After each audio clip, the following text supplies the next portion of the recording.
ಒಣ ತ್ಯಾಜ್ಯದಿಂದ ಇಂಧನ ಪೆಲೆಟ್. ರಾಜ್ಯಕ್ಕೆ ಕೆಮ್ರಾಲ್ ಗ್ರಾಮ ಪಂಚಾಯಿತಿ ಮಾದರಿ. ಹಳೆಯ ಬಟ್ಟೆ, ಚಪ್ಪಲಿ, ಪ್ಲಾಸ್ಟಿಕ್ನಂತಹ ಮರುಬಳಕೆಗೆ ಯೋಗ್ಯವಲ್ಲದ ಕೆಲವು ವಸ್ತುಗಳು ಆದಾಯದ ಮೂಲವೂ ಆಗಬಲ್ಲವು. ದಕ್ಷಿಣ ಕನ್ನಡ ಜಿಲ್ಲೆಯ ಮೂಲ್ಕಿ ತಾಲೂಕಿನ ಕೆಮ್ರಾಲ್ ಗ್ರಾಮ ಪಂಚಾಯಿತಿಯು ಒಣ ತ್ಯಾಜ್ಯದಿಂದ ಇಂಧನ ಪೆಲೆಟ್ಗಳನ್ನು ತಯಾರಿಸುವ ರಾಜ್ಯದ ಮೊದಲ ಘಟಕವನ್ನು ಆರಂಭಿಸಿದೆ. ಗ್ರಾಮೀಣ ಕುಡಿಯುವ ನೀರು ಮತ್ತು ನೈರ್ಮಲ್ಯ ಇಲಾಖೆ, ದಕ್ಷಿಣ ಕನ್ನಡ ಜಿಲ್ಲಾ ಪಂಚಾಯಿತಿ, ಮೂಲ್ಕಿ ತಾಲೂಕು ಪಂಚಾಯಿತಿ ಮತ್ತು ಕೆಮ್ರಾಲ್ ಗ್ರಾಮ ಪಂಚಾಯಿತಿ ಸಹಯೋಗದಲ್ಲಿ ಈ ಘಟಕವು ಕಾರ್ಯಾರಂಭ ಮಾಡಿದ್ದು, ಸ್ವಚ್ಛ ಭಾರತ್ ಮಿಷನ್ ಅಡಿಯಲ್ಲಿ 48 ಲಕ್ಷ ವೆಚ್ಚದಲ್ಲಿ ಯಂತ್ರೋಪಕರಣಗಳನ್ನು ಅಳವಡಿಸಲಾಗಿದೆ. ಈ ಯೂನಿಟ್ ನಾವು ಸ್ವಸಹಾಯ ಗುಂಪದ ಮಹಿಳೆಯರ ಕಡೆಯಿಂದ ನಡೆಸ್ತಾ ಇದ್ದೇವೆ. ನಾವು ಒಂದು ಆಧುನಿಕ ಟೆಕ್ನಾಲಜಿ ಯೂಸ್ ಮಾಡಿಕೊಂಡು ರೆಫ್ಯೂಸ್ ಡಿರೈವ್ಡ್ ಫ್ಯೂಯಲ್ವನ್ನು ಪೆಲೆಟ್ಸ್ನಲ್ಲಿ ಕನ್ವರ್ಟ್ ಮಾಡ್ತಾ ಇದ್ದೇವೆ. ಈ ಪೆಲೆಟ್ಸನ್ನು ನಾವು ಲೋಕಲ್ ಇಂಡಸ್ಟ್ರೀಸ್ಗೆ ಸಪ್ಲೈ ಮಾಡಿ ಅದರಲ್ಲಿ ಬಾಯ್ಲರ್ಸಲ್ಲಿ ಯೂಸ್ ಆಗುತ್ತದೆ.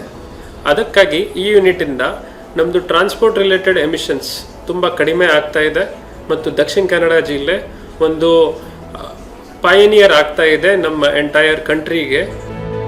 ಮರು ಉತ್ಪಾದನೆಗೆ ಯೋಗ್ಯವಲ್ಲ ಎಂದು ಪರಿಗಣಿಸಲಾಗುವ ವಸ್ತುಗಳನ್ನು ಕೈಗಾರಿಕೆಗಳ ಬಾಯ್ಲರ್ಗಳಿಗೆ ಇಂಧನವಾಗಿ ಬಳಸುವ ಪೆಲೆಟ್ಗಳನ್ನಾಗಿ ಪರಿವರ್ತಿಸಲಾಗುತ್ತಿದೆ. ಈ ಮೊದಲು ಎಂಆರ್ಎಫ್ ಘಟಕಗಳಲ್ಲಿ ಸಂಗ್ರಹವಾಗುತ್ತಿದ್ದ ಇಂತಹ ತ್ಯಾಜ್ಯವನ್ನು ಬೆಳಗಾವಿಯಲ್ಲಿನ ಸಿಮೆಂಟ್ ಉತ್ಪಾದನಾ ಕಾರ್ಖಾನೆಗೆ ಉರುವಲಾಗಿ ಬಳಸಲು ರವಾನಿಸಲಾಗುತ್ತಿತ್ತು. ಒಂದು ಲೋಡ್ಗೆ ಸರಾಸರಿ 48,000 ರೂಪಾಯಿ ವೆಚ್ಚವಾಗುತ್ತಿತ್ತು. ಈಗ ತಯಾರಿಸಲಾಗುವ ಪೆಲೆಟ್ಗಳನ್ನು ಖಾಸಗಿ ಕಂಪನಿಯೊಂದು ಕೆಜಿಗೆ 5 ರೂಪಾಯಿ ದರದಲ್ಲಿ ಖರೀದಿಸುತ್ತಿದೆ.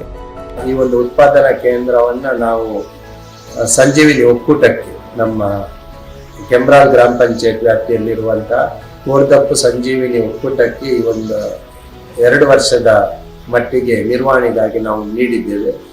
ಇಲ್ಲಿ ಅವರು ಏನು ನಿರ್ವಹಣೆಗೆ ಅದಕ್ಕೆ ಸುಮಾರು ಕೆಜಿಗೆ 5 ರೂಪಾಯಿ ಅಂತೆ ನಿಗದಿಪಡಿಸಲಾಗಿದೆ ಹಣವನ್ನು. ಆರಂಭಿಕ ಹಂತದಲ್ಲಿ ದಿನಕ್ಕೆ 2 ಟನ್ ತ್ಯಾಜ್ಯ ನಿರ್ವಹಣೆ ಸಾಮರ್ಥ್ಯವಿದ್ದು, ಮುಂದಿನ ದಿನಗಳಲ್ಲಿ ಉತ್ಪಾದನೆಯನ್ನು ಇನ್ನಷ್ಟು ಹೆಚ್ಚಿಸುವ ಗುರಿಯನ್ನು ಹೊಂದಲಾಗಿದೆ. ಈ ಘಟಕವು ಗ್ರಾಮ ಪಂಚಾಯಿತಿಗೆ ಆದಾಯ ತಂದುಕೊಡುತ್ತಿರುವುದು ಮಾತ್ರವಲ್ಲದೆ ಸ್ಥಳೀಯರಿಗೆ ಉದ್ಯೋಗವನ್ನೂ ಸೃಷ್ಟಿಸಿದೆ.